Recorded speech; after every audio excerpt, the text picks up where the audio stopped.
Welcome, ladies and gentlemen, to Ascension eSports' Week 8 set. Today we got Squidwards on the blue versus Peanut Gallery on the red. Everybody watching at home, my name is TheSavedOne, and joining me is Stretch. How you doing, buddy? Doing fantastic, my man. You know what? How's your weekend going? Let me bounce that one back right at you. Just hit me with the unexpectedness. Yeah. But I actually watched a movie right before this. I saw The Dark Tower. How'd that go? Are you feeling like solemn and sad now? Is that what's going on? No, it was actually like a really nice, heartwarming movie. It was really cool. It was really epic. But let's get right into these bans. So already over on the blue side, we have Poppy and Maokai, while Darius is the follow-up. Yeah, a lot of these teams, it looks like, just don't like how heavy these frontline tanks can get, and because tank players feel very comfortable on these staple champions like Maokai, and a lot of top laners in general, like Darius as well, you want to remove them off the board if you know that someone on the enemy team has a lot of experience with it. They're champions that can be very difficult to deal with if they get too far ahead, so it's a good move just removing them out of the rotation. Yeah, and moving away from the tanks, we have the Zillion and the Syndra bans. Yeah, Syndra very strong in the mid lane. A lot of a lack of counterplay if you're not paying attention and you're not building the right items there. And even when you are, you can get punished by it very easily. So to see the Syndra off the board means that the mid lane is potentially looking to win that 1v1 matchup. The Zillion ban away is actually something that I've seen crop up very frequently so far. Hard to kill, a lot of disengage potential and good catch potential with that extreme slow. So Zillion, a fantastic ban as well. Yep, and bouncing right back to the last ban of this draft is going to be that Tristana, the top tier ADC of this patch. Yeah, Tristana, fantastic for taking turrets and has everything you could ever want in an AD carry. Just so much disengage and burst potential if you're playing it correctly, as well as a lot of late game scaling. Yep, and already first pick for Squidwards is going to be that Fiora, and the follow-up is the Sivir and possibly the Cho'Gath. Yeah, and this Fiora pickup in the top lane already tells me that they're really looking to make sure that Horseman 4 gets ahead early on, especially if they're expecting the Peanut Gallery to send someone up in the top lane who's very tanky.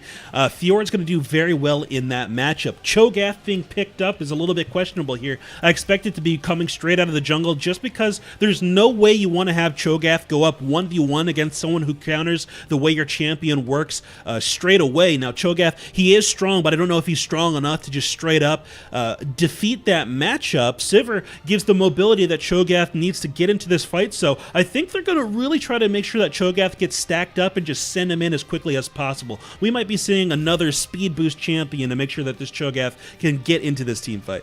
It is so incredibly annoying to face a full stack Cho'Gath with a Righteous Glory and just runs right at your ADC. But he did get nerfed in this patch, but he's still pretty strong. So moving on over to Squidwards is going to be the follow-up of the Olaf and the Ziggs. A little bit of anti-synergy here, so it's a very interesting option that they've chosen to go for here. Now, this Ziggs could still be going into the bottom lane. They haven't chosen their AD carry yet, so they can still choose to try to get that hard push going once they pick up the mana on Ziggs and try to get that shove and just rotate him through the different lanes here. Bans coming out, so either way, Olaf in the jungle, quite strong in the 1v1, so very difficult to kill that champion. And we might see a situation where Olaf tries to get into this Cho'Gath jungle and mess him up, but once again, Cho'Gath very strong in the current meta. Yep, and moving on from those picks is finally that Shen, and also the bans coming back and forth is the Orianna and the Lucian. Yeah, and I think that Squidwards might be trying to scout out how strong they're trying to make this Cho'Gath. They've already got one shield champion who can really make sure that he's difficult to handle, so Shen on the board means that he can join team fights and split push very well while keeping either the Cho'Gath or their Sivir pick very safe, and removing the Orianna off the board is, like I said, removing one of those additional options on getting this Cho'Gath sped up and into the middle of the team, so good scout out by Squidwards. And I really do like what this red side team is doing with their bans, is they banned out a duo that is very strong together. They banned out the Lucian and the Braum, but I don't know if Lucian's really that top tier of an ADC, so who do you think Squidwards would want to pick up? The Squidwards still have a full opportunity to pick up Caitlyn here. Has not been banned, has not been picked, so I think that's their top priority if they're really looking to get an AD carry. But once again, the Peanut Gallery already has their marksman, so they can take their time on picking other things. Yeah, they have the support available to their name as well as that mid laner. so they can do whatever they want with those 2 picks. But Zyra is going to be the support in this lane. Interesting duo here. Zyra Sivir is actually a lot of damage. Sivir recently got buffs to her Q, so there's a lot of burst that comes out of that if you get hit by both pass-throughs. And Zyra is one of the perfect champions you want in this lane to hold people down. Make sure that they do take both pass-throughs of that Q, and it's a lot of damage, and it's very hard to deal with if you don't have some sustain here. So after this Caitlyn gets picked up, I'm really looking to see if they get something like a Nami or something else that can really heal up out of the bottom lane. That really surprised me. I thought they were going to actually lock in the Caitlyn, and your pick would have been right. But then they locked in the Taliyah. It still could be the Caitlyn, or it could be the Misfortune. Doesn't really matter. But Taliyah is the one mid lane that's going to be picked up in this draft. Yeah, a couple of the options here. And the support actually has one time to shine here. It's one of the rare situations where Misfortune support is super relevant, but then again, look at the team comp that they have so far. They don't have a lot of options in terms of engage potential, so they need to bring something out that's going to allow them to get this Olaf into the fight. The Tahm Kench Olaf delivery service might be exactly what they need, especially with the Taliyah wall that can limit the enemy's movement. I had no idea. The Ziggs was actually a flex pick towards the bot lane. So it's going to be Ziggs and Tahm Kench in the bot lane facing off against Sivir and Zyra. That's going to be a very interesting matchup. But a top tier mid laner coming out in the last pick of this draft is Corki in the mid lane. Yeah, Corki's so much damage right now after they reworked the way that his damage works, moving it to almost 100% in the magic damage direction. So he's doing a lot of work in game so far. We'll see how well Killer Z can perform with this one, but he's got a lot of options in terms of how he plays this lane. He can play it very safe because Valkyrie allows him to get out of the fight, but his poke potential between Phosphorus Bomb and all of his missiles is so good that he might just be on the aggressive front. That being said, a Taliyah player who knows how to play around that sort of aggression, especially with a dash, can use that worked ground and all of the knockbacks, the side of the shove, and all that stuff to play around that. So we'll end up seeing how this 1v1 matchup goes, but it should be an interesting one. It's so much fun to see a good Taliyah play Taliyah just because you can see the potential of all of the different combos and all of the different zoning potentials that she can pull off in this laning phase. But finally, we have a little bit of time before we actually get into the game itself. So let's go over these comps. So over on Squid's wards, they have a very nice comp, but tell me a little bit more about that. It's a lot of skirmishing power in the Squid's wards here. They've got 2 champions that do fairly well against tanks, Fiora and Olaf, because Olaf really needs to be bursted once he gets fairly low. Cho'Gath is going to offer that burst, but if you can bait that cooldown out somewhere earlier on, he's going to live for quite a bit of time as long as he's not near the Corki. So there's a decent amount of skirmishing power here. Not only that, but if Olaf gets tanky up in the earlier stages of the game, they can set up some dives on the Shen, who's really going to be playing a lot of this match up in that top lane and really not wanting to be roaming around looking for other picks outside of using his ultimate. So some decent dive potential there, especially when you once again add in the Taliyah wall to limit that enemy movement. But it's difficult when you're dealing with a team that's so tanky. Shen and Cho'Gath are just so difficult to perform those dives with, but we'll see how they end up playing around this. Yeah, and moving on right from Squid's wards, it's going to be the Peanut Gallery. So they have also a very, very nice comp. So tell me a little bit more about that one. The reason I like this comp so much is because they're going for this superhuman Cho'Gath style of play. They want to set up a situation where Cho'Gath essentially goes in, tanks up whatever he has to get into the middle of the fight, try to get to that squishy backline, and if he can, hit him with the one shot on the ultimate. So there's actually a lot. It's very difficult to deal with a composition that's like this, but there's a decent amount of peeling potential available for Squid's wards as long as they're saving the cooldowns for the right moment. If they see that Seismic Shove is down, if they see that the Ziggs Satchel is down, if they see that Tahm Kench is out of position, it's very easy for the Peanut Gallery to get into the fight, but they do have to wait for those conditions before they send in the Cho'Gath. Now, Sivir and Zyra down in the bot lane, I expect that lane to match up fairly evenly against the shoving power of a Ziggs in the bottom lane, but outside of that lane, once they get into these roaming teamfight situations, they have the advantage because they give that team mobility and pick potential, whereas Ziggs down in the bottom lane has to really put himself out there if he's going to try to bounce someone with the satchel charge or something like that. So I think that between the 2 team comps, I like the Peanut Gallery a bit more, but there's a lot of snowball potential within Squid's wards. Yeah, there's definitely pros and cons to each of these comps. But the final question before we actually get into the game itself is, who do you think won the whole entire draft overall? I think there's just a lot of stability within the Peanut Gallery. Having two frontline tanks there and a lot of frontal CC out of your support Zyra means that there's just a lot of space for the AD carries to move around in the backline. That being said, they are still quite vulnerable to this Olaf who cannot be CC'd during the ultimate, so they need to make sure that they're positioning properly and focusing the right targets. Otherwise, they can end up losing their DPS fairly quickly. All right, ladies and gentlemen, we're going to head on into game number 1, but do not go anywhere. We have Ascension eSports' is the Elder League? Yeah, Elder League, Week 8, game number 1, coming right back right after this break.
Welcome back, ladies and gentlemen, to Squid's Awards versus the Peanut Gallery.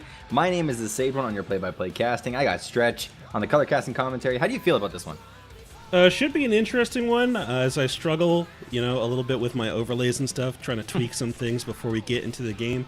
But that being said, I think that we've got a set of interesting games to be seen here. These two teams, I think, fairly even in the rankings, if I remember correctly. Let me double check on that before I just absolutely lie.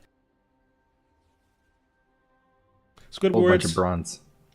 Squid's Awards at the top. Peanut Gallery, third place for the rankings so far. So definitely a fairly even matchup here. Definitely a situation where the Peanut Gallery has an opportunity as well to pass Toxic Kittens this week if the other set does not go very well for them. So they've got to have that thirst, and they've got to come into this one prepared so they can climb the rankings as we near the end of the season here.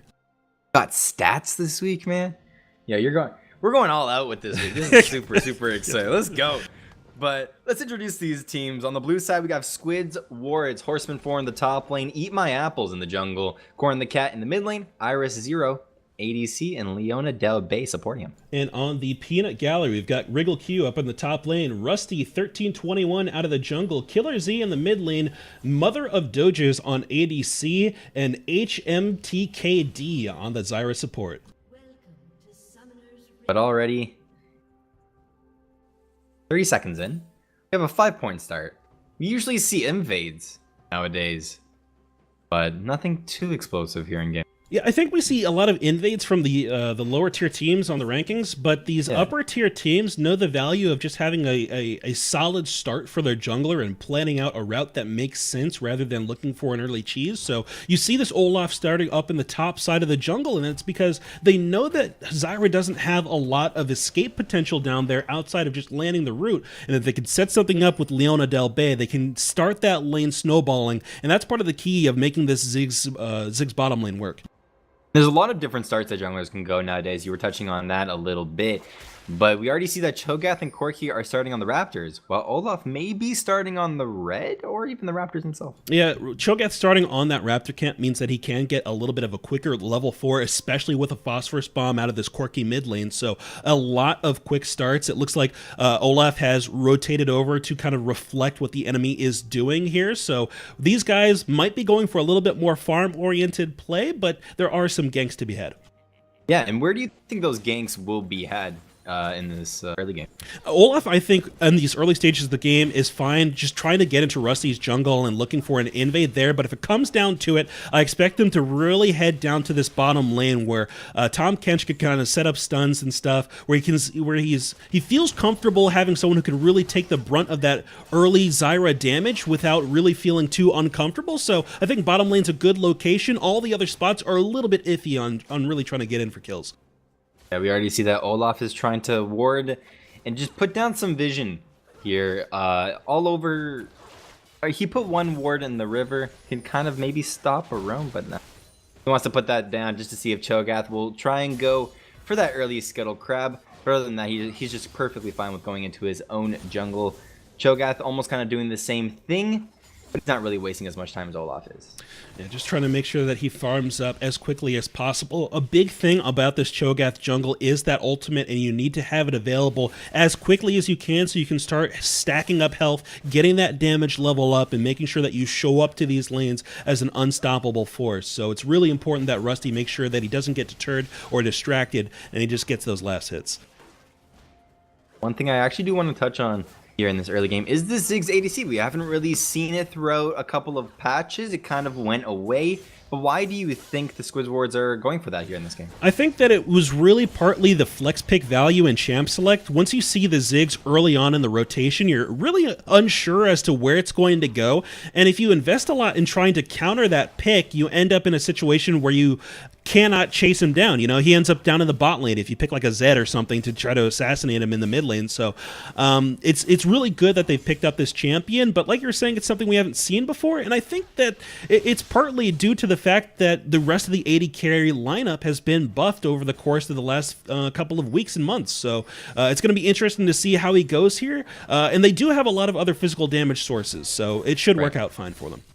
Oh yeah, a whole lot of buffs like you were saying, some to the Sivir, some to Tristana. We've kind of seen the Jinx and solo queue, but those top two ADCs have been picked very, very often, but Tristana was banned away. So Iris Zero, I'm guessing, was more comfortable with just going Ziggs in the bottom lane, just going that damage source, the AP damage source that Ziggs offers. But we already see here in this early game, gank towards the mid lane. Knockup is going to land, as well as that Silence Phosphorus Bomb forces Talia to flash away. That's a flashes Talia in the mid lane. Yeah, and that's a good repeat gank here for Rusty 1321. So if he can find himself a good angle, they can actually pick up this kill fairly easily. Not only that, but just a flashbang down on the opponent means that Killer Z has some pressure available to him here. Even though he did start that Doran shield, he still is able to get a little bit of poke and maybe try to go in for an aggressive kill. And I also really do like how fast Cho'Gath went through his jungle. He did a very cookie cutter start where he did the red buff, the raptors, and his whole entire blue jungle. Did not waste any time at all. And even the pink ward that Olaf placed in the river didn't really help the gank at all. Top side, a little bit trading. Trading going on back and forth in between these top laners. We'll see if Shen can actually kill him. The parry lands, but the Vital is there in first blood for the Fiora. Knockup doesn't land by the Cho'Gath, but Fiora was running right to the safety of the Olaf and gets out to safety. Once again, that's the power of that Fiora there. And this is not even the point in the game where Shen has that health stacked up yet. It's really just the early portion where they're fairly even. So giving that kill up to Horseman 4 is a huge detriment to Wriggle Q. And he's got to be very careful or get Rusty to show up pretty soon here for a secondary gank. Otherwise, it's really going to start struggling. Yeah, it was all about the Vitals there in that trade that they had, Shen versus the Fiora. She got pretty lucky there. But we'll see if Shen can actually just farm up, get his items, and then become the tank piece that we know he is. Yeah, good Fiora players know how the vitals actually spawn. It's usually towards, then away. So if you can dance around the opponent, you can get them in succession fairly consistently. But yeah, there is a little bit of RNG based on the exact positioning there. So we'll see if he's able to maintain this pressure up here. It should be no problem for him. Even though Cho'Gath did try and go up top lane to try and counter gank that, Olaf is just doing his job perfectly fine. He's just going through his jungle. He's farming as best as he can. Maybe pull off a gank once he reaches.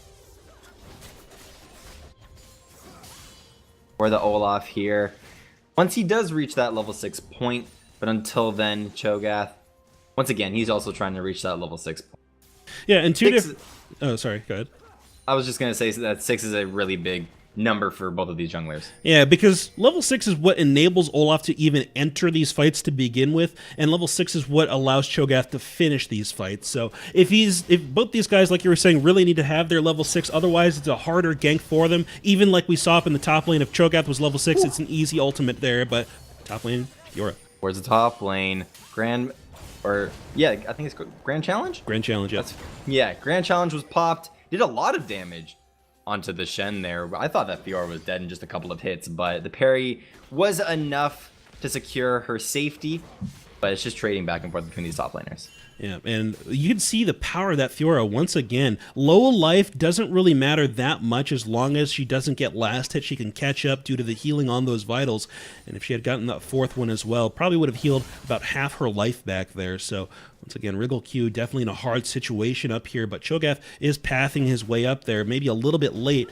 as Fiora has already gotten dominance in this lane, but it is still pushed up, so maybe still available. Back to base, just seeing what she can get to assert her dominance in the lane. She has to hurry up, buy whatever items that she needs to buy. She wanted to buy the boots and some of the components to Phage, maybe? Could be the possibility, or maybe just even finish off the Tiamat. Ravenous Hydra? Yeah, Ravenous Hydra is a huge component for Fiora.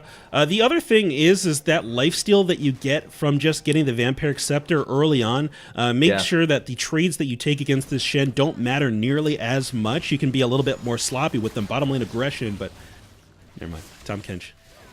And you can also see how she's very confident in her ability to out-trade the Shen, because she didn't go right for that Vampiric Scepter. She went right for the double longsword, and then she wanted that mobility if Cho'Gath was going to get her at this level 6 points. And you also see that Olaf wants to come towards this top lane to see if he can maybe pull off anything kind of tricky. And Cho'Gath is up here, but the stun lands and the flash as well. Horseman 4 picks up one onto the Shen and just says, you know what, eat my apples. You came, you got an assist, now go right back into your jungle. I'm fine. Yeah, fantastic gank coming out of Eat My Apples there, and the stun really made that gank shine, so good play coming out of both these guys up in that top lane. Bottom lane, and you can see how difficult it is for these guys to handle this Zyra despite the long-range poke that Ziggs has. It's such a difficult thing to get past that wall of plants and get any damage on your opponent. The Sivir pickup as well, having that spell shield to, every once in a while negate one bomb is fantastic. United assures that Corki is going to be safe, but that just means that Shen has to use his ultimate mid lane, just walk all the way back top lane. But beautiful Shen ultimate, just because they sent 3 into the mid lane. Oh, they did. They got a heal and a flash. Never mind. Yeah, they got some decent summoners there, and once again, the tables have been turned for the mid lane. Corrin the Cat only sitting 3 farm behind, but both these guys need to make their way back to base as they're sitting on 2.6k gold each. The first one to make a good trip here is going to have the advantage. Neither one having TP, though, means that you've got to kind of be very careful on how you do that. If someone had a TP here, they could easily force the other person into submission just because the quickness that you can have in returning to that lane. So it's all about the back timing here to see who can get that advantage. That's what some top laners do, where they'll play the game of chicken in a sense, where they'll just try and bully out the other top laner, knowing that they have the TP. So sometimes it happens in the top lane, sometimes it happens in the mid lane, but this game we're not going to see it a whole lot. But you can already see that both mid laners just went back to base, and they just got so many damage. Yeah, a lot of power spikes being hit here. The longevity of mana for Corrin the Cat, and the between ability proc damage on the Sheen for Killer Z. He's got this package. I'm not sure if Corrin wants to even step up this far. It's a little bit aggressive, but Killer Z pushing him back. And sometimes we see that Corki doesn't even go right back towards the mid lane. They maybe try and go for a gank, even maybe towards top lane. Could have been the better option for Corki. What do you think? Yeah, I think that he doesn't really need to win the 1v1 against his opponent. He just needs to make sure that he gets an advantage for his team somewhere, but package used. Yeah, package was used in the mid lane. A lot of damage going back and forth in between these mid laners, but Corki cannot secure the kill onto the Taliyah, so Taliyah forced to go back to base and make try and get some surviving item.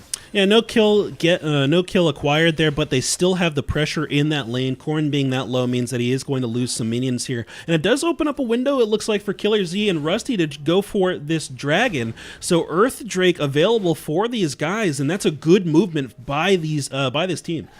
Yeah, it was absolutely beautiful. They shoved out the mid lane. They denied some XP towards the Talia, and then they sent Corki towards this dragon. This dragon is 1800 health.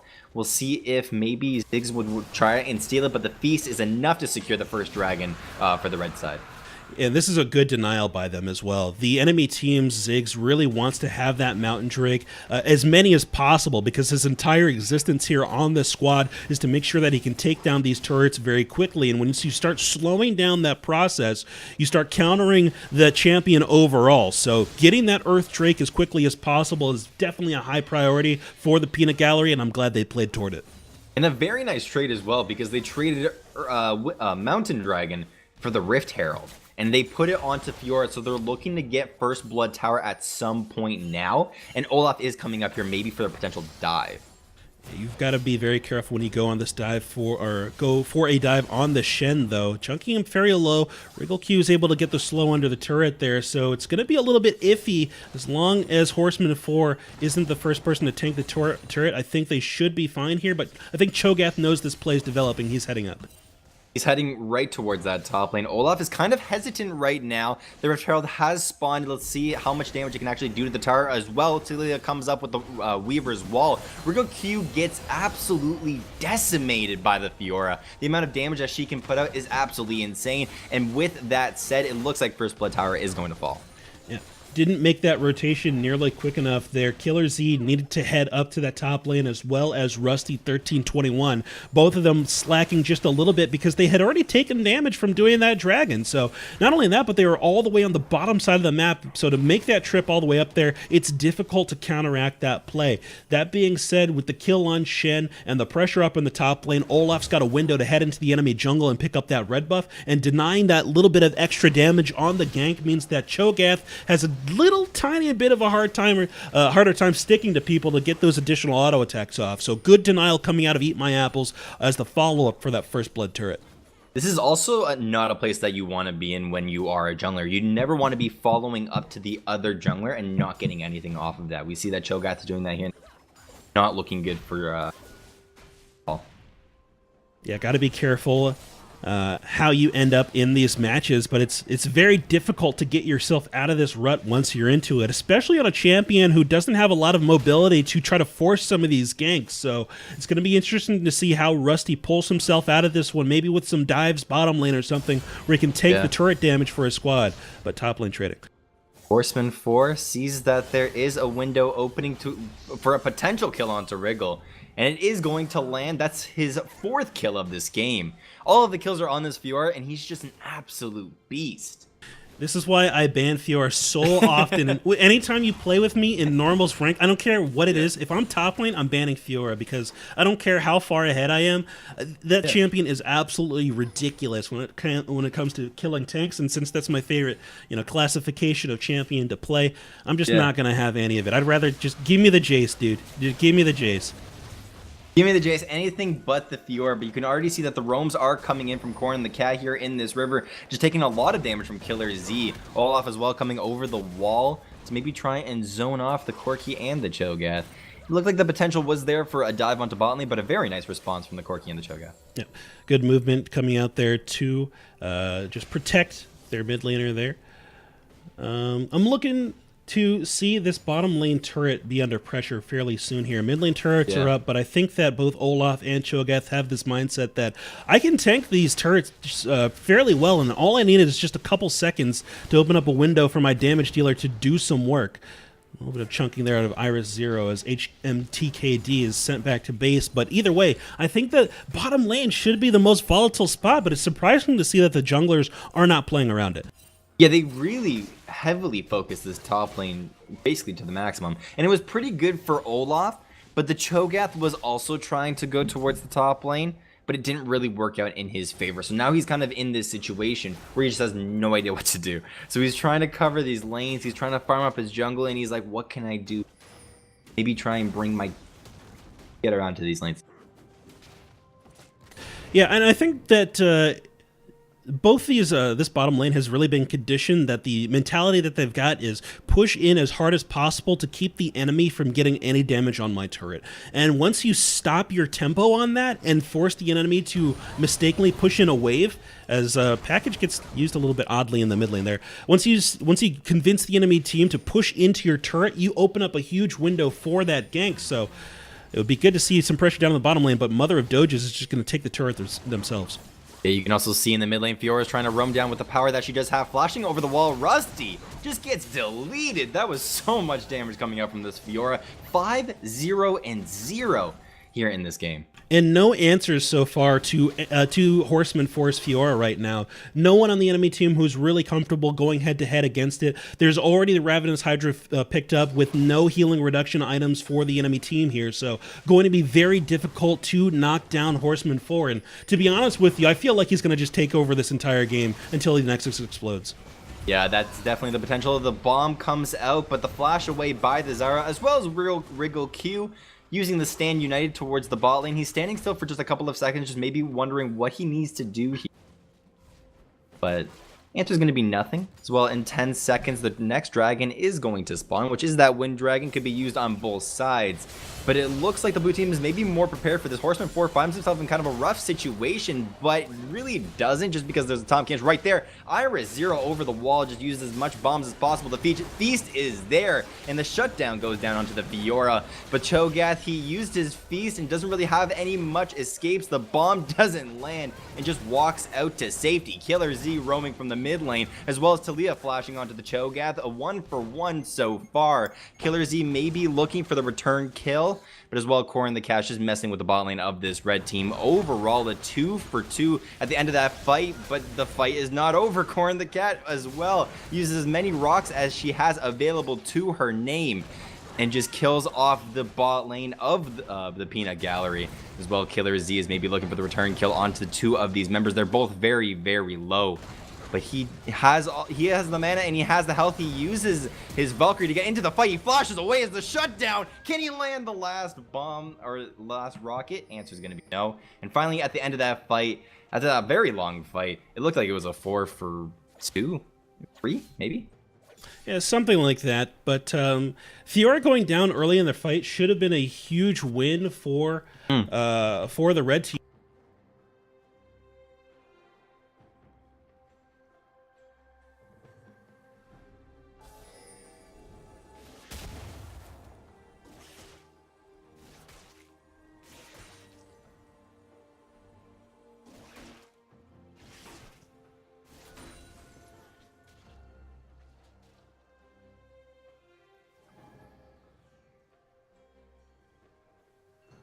Team's turret has been destroyed.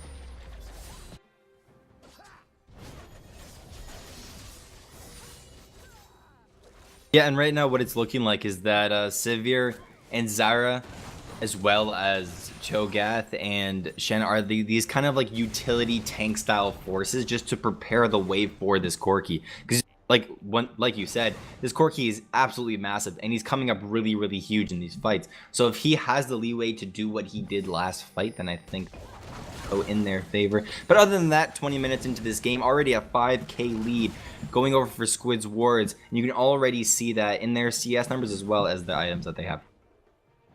Yeah, so much, or not that much of a lead, actually. At this stage in the game, 5k is pretty menial, which is a good situation for the Peanut Gallery. It means that because Fiora has so much of that team gold, if they can take her out at the beginning of the fight, they do have a good chance to clean up the rest of it here, but they still do have to worry about Iris 0. He's got a decent amount of damage between his Morellonomicon and halfway done with his Lichbane here, so he is a big damage threat, and with no magic resist built up on the Peanut Gallery, he's still got to be someone they need to worry about. But still, at the top of the threat meter is got to be Horseman 4. Right, and you can already see where they're trying to place their threat. They're trying to send Fiora towards that top lane. But I do want to ask you, would you send your top laner into the bot lane to maybe try and get that tier 2? Or would you continue putting the pressure to maybe try and crack the inhib. If you still have the TP down or off of, or on cooldown for Fiora, you should always be split pushing this top side of the map near the Baron buff. That way, the mid pressure can come through for the rest of the Squid's wards, and they can just push in and regroup if need be. The second that Fiora's TP is up, I expect them to send Fiora down into the bottom lane to split, where Shen's really going to have a hard time 1v1ing her, and then they can play around that Baron buff and really pry open the map and catch people off in rotations. Yep, Rusty falling to very, very low HP, but Fiora could not finish him off. She finds herself in a 1v4 situation, but the rest of this blue team see the potential to go towards this dragon, so for Fiora's life, they gotta win dragon. Wind Dragon actually fairly good for this team. You see that the enemy squad has that Sivir ultimate available to them, so when they get that dragon picked up, it means that they have a little bit of a counter to that engage. Any movement that you can get to stop Cho'Gath from reaching his target quickly is fantastic for you. So a Wind Dragon is a fantastic start to just prying apart the comp of the Peanut Gallery. They have to face against this Mountain Dragon comp that this red team has, but Killer Z towards this bot lane, applying a lot of damage onto the Ziggs, closes the gap with the Valkyrie, and that's a kill for the Corki. Corki, so much damage available with this build here. Trinity forced early on in the Sork shoes to really just really make the rest of his damage pop. Like I was saying, they changed it so that Corki's damage is primarily magic rather than being closer to a 50-50 mix. So having those Sork boots really makes you a huge threat against these squishier targets. And like I was saying before, there's not a lot of magic resist floating around in this game. Anyone who gets caught by a stray Talia combo or a Corki from any angle is going to be absolutely pried apart. And this is exactly what this Corki needed to do. He needed to catch out one of the primary targets of this team. You already saw how Ziggs was scaling up. He was doing a lot of damage, and Corki capitalized on that. Making sure that the Ziggs is not on the map, because once again, that is the crux of the turret taking potential for Squid's wards. If they do not have that Ziggs on the map, it's pretty much up to the Fiora split push to make those structures fall. So it's good, once again, on Killer Z, seeing him split off from the rest of the team and taking advantage of his package cooldown. Yep, and now is the one point in this game where they need to start rotating with this team. I'm talking about Squid wards here, because they have a lot of leads, they have a lot of kills on some of their champions, but the thing is they're kind of lacking when it comes to these rotational style plays. Already Ziggs getting caught out in the bot lane almost kind of shows that. Yeah, and when you look at this composition, yes, they have the lead, but where's their engage potential to really make sure that that lead comes to fruition? I mentioned it in Champ Select, but the only thing that they can really do is try to pick people off with a Tom Kench delivery with on an Olaf or a Fiora or something like that, but looks like we got some aggression going on mid. It looks like IR0 can maybe be getting caught out here, but he's forced to flash away from this Cho'Gath as well. Cho'Gath forced to flash over the wall just because Squid's wards wanted to maybe try and engage onto him, but overall just flash for flash. A little bit of a summer spell trade. HMTKD taken low. Oh, it looked like there was a really nice engage there, but Eat My Apples is going really, really hard onto Rusty. Can they take this beast down? Answer is no, but Eat My Apples finds himself in kind of the wrong situation, gets taunted up by the Shen as well as Leona Del Bay, trying to get his own jungler to safety, forced to flash over that wall while three of the members of this red team were right behind him. Meanwhile, you have the rest of Squid's wards just knocking on the tier 2 in the mid lane, as well as Talia using her step aside in the mid lane. Forced to flash away is that Shen. Horseman 4 maybe trying to get a kill onto the Killer Z, flashing into him, even trying to tower dive, but Killer Z says, not today, buddy.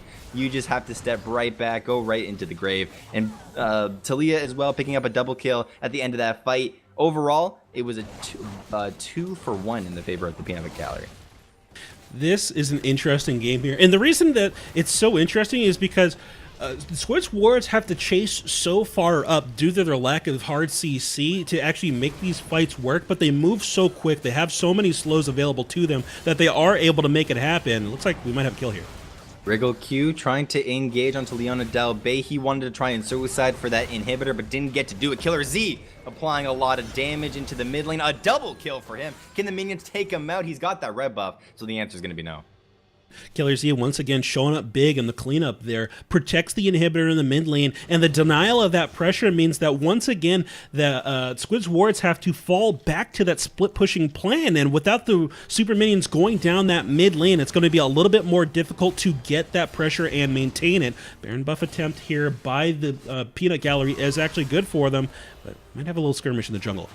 Yep, Horseman 4 maybe trying to look for a pick before this Baron tries to go down. Wriggle Q is still on it, but he needs to get off of it as fast as possible. Horseman 4 is tanking all of these shots.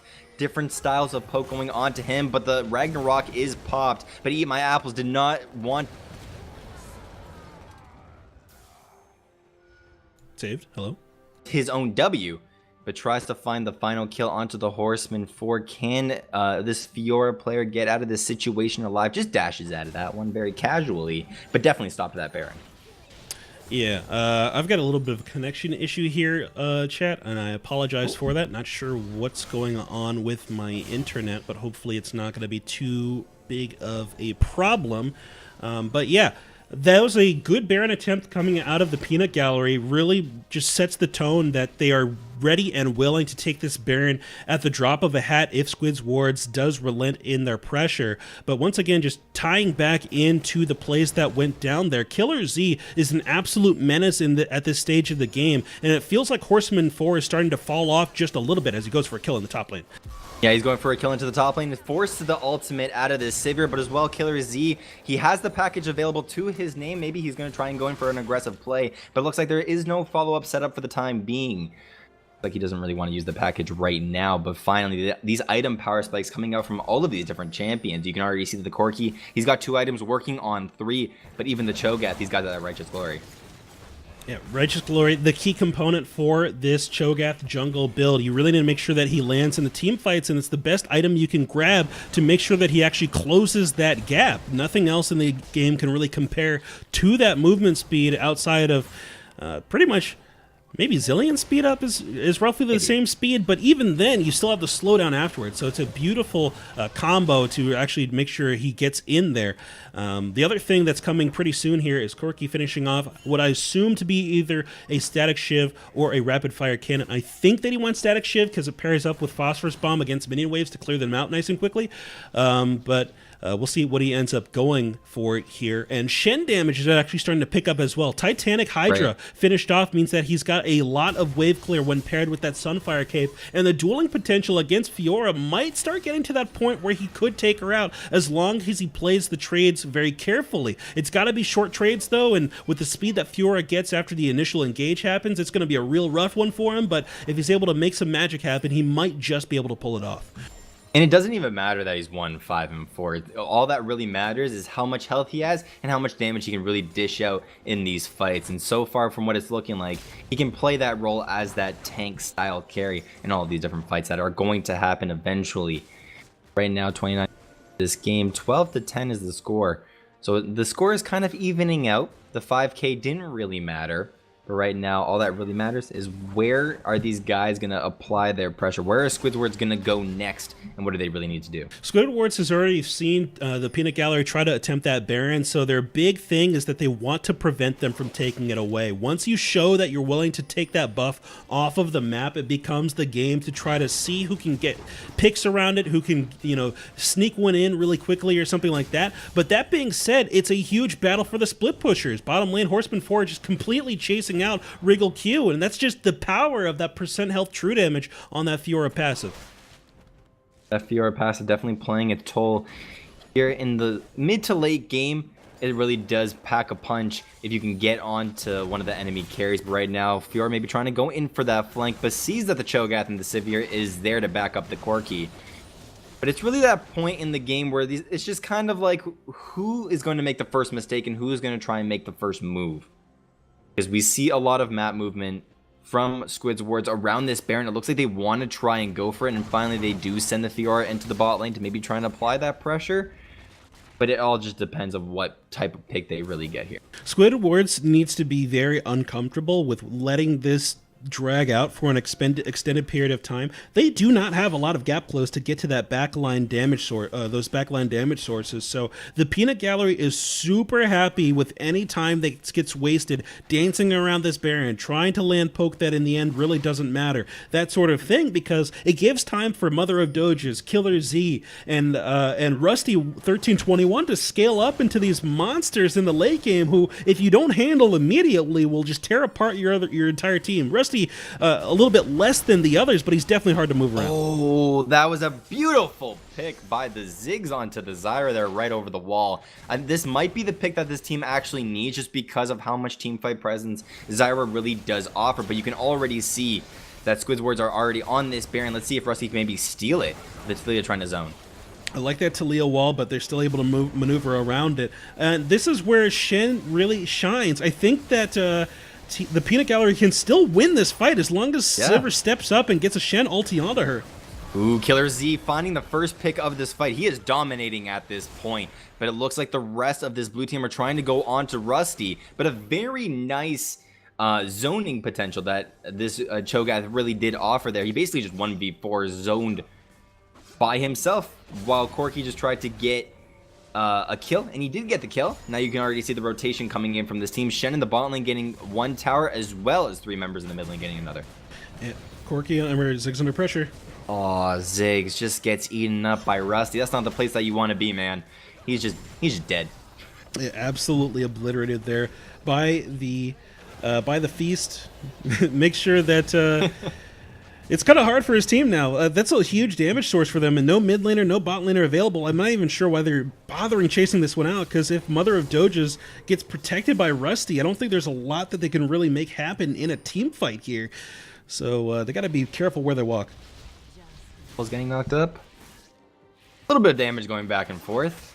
But it looks like there's a lot of confusion going around Squid's wards right now. Peanut Gallery knows exactly what they need to do, what their limits are here at 33 minutes into this game. They're looking for picks, they're looking for whatever they really can, and they're waiting for Squid's wards to maybe make them. Yeah, and I think the part of this might be stemming from Eat My Apples build. I'm not sure if I agree with the early Warmog's armor. He needs something that's going to allow him to catch people out, so I'd really like to see a counter Righteous Glory on his part to just get himself into the middle of the brawl, and he wants to be attacking this front line, making sure that he's preventing people from getting into his team. Now, he's only got slows available to him, but anything helps when it comes to stopping people from getting to your backline squishies. If that's the case, you can get a lot of damage out of your Ziggs. Oh, it looks like Eat My Apples is getting right into this fight and gets absolutely deletes the Zyra with the help of the Talia and the Ziggs. But off of that support kill, maybe they're going to try and go right on back to this Baron. But it looks like a little bit of deja vu. So maybe they've learned from their mistakes. Maybe looking for one more pick. There is a potential to do so. Rusty is not very low, but he's below half health. So maybe there's a potential to try and pick somebody off. But you were talking a lot about that Righteous Glory, and it is a really good item to put onto Olaf, because you've seen what he's tried to do in these different fights. He's trying to run people down, but he has that flash. So he's basically just relying on this flash to get into the enemy team. But what if they try and kite away the Olaf? There's a lot of different ways to counter this Olaf build. And there's a lot of movement available to the Peanut Gallery. Just the Silver ulti alone is enough to just pull the entirety of the team away from that Olaf for the most part. So he's in a hard-pressed situation to actually find these team fights. I honestly think that they need to have an attempt where Leona Del Bay and Eat My Apples just try to get that flank play off with the Tahm Kench ultimate, and then leave the rest of the team in a situation where they just burst down whoever's in front of them as quickly as possible while Olaf and Tahm Kench wreak havoc on the backline. I think they can do it, but then again, Killer Z is once again, he's shown himself to be very, very strong in terms of his positioning, and all it takes is half of a second of a lockup from HMTKD or Rusty or even Wriggle Q. So, and if that happens, I think that entire play falls apart, but just letting this game go long, I think, is going to net them a loss in the end, as long as the Peanut Gallery doesn't make a huge misstep here. Yeah, you were talking a lot about that Tahm Kench, and we haven't seen the Tahm Kench maybe even try and make a play right now. But we see that the rest of Squid's wards turn their attention away from the Baron and go towards that bot lane tier 2 tower. That's now gone down, so all of the tier 2s are dead. All that's really left is the 2 bases. But right now, the one big objective to try and get here is this Ocean Dragon. Rusty maybe trying to go into seismic shove, shoves Cho'Gath away, but there's a giant team fight. A huge amount of AoE coming out from Ziggs does not do a lot of damage. A double kill starting off this fight, as well as the Corki putting out his amount of damage. So far, a 3-for-0 sweep. But Horseman 4 picks up 1 kill. Zyra just wanted to face check that bush, but didn't really need to. Now the rest of the Peanut Gallery maybe trying to go for around this Baron, even maybe trying to go into the mid lane to try and take some towers, but Baron is in their sights.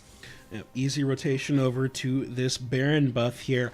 On that team fight, Corrin the Cat and Horseman 4 were completely zoned out. There was no easy way for them to enter that battle, and because of that, Squid's wards lost an enormous portion of their damage potential. They need to make sure that they take fights that their damage dealers can enter into. Otherwise, it's always going to be a loss for them. And this is what I'm talking about. When this game goes long, you open up additional opportunities to make mistakes and allow the enemy team to get a lot stronger. And when you don't have that hard engaged CC, it becomes a difficult proposition to catch people out and capitalize on missteps. Yeah, we're starting to see the Corki scale up. Even the Sivir at some points dish out some damage, but the real big monsters on this team are the Corki, the Cho'Gath, and the Shen. These guys are all just peeling to the most amount potential that they do have. Cho'Gath popping the Righteous Glory, forcing the Taliyah to flash away. But finally, with this Baron, they really need to start getting objectives. So where do you think they're going to go with this Baron buff? Baron buff, I think they just push it right down mid to start. That inhibitor is wide open with no turret.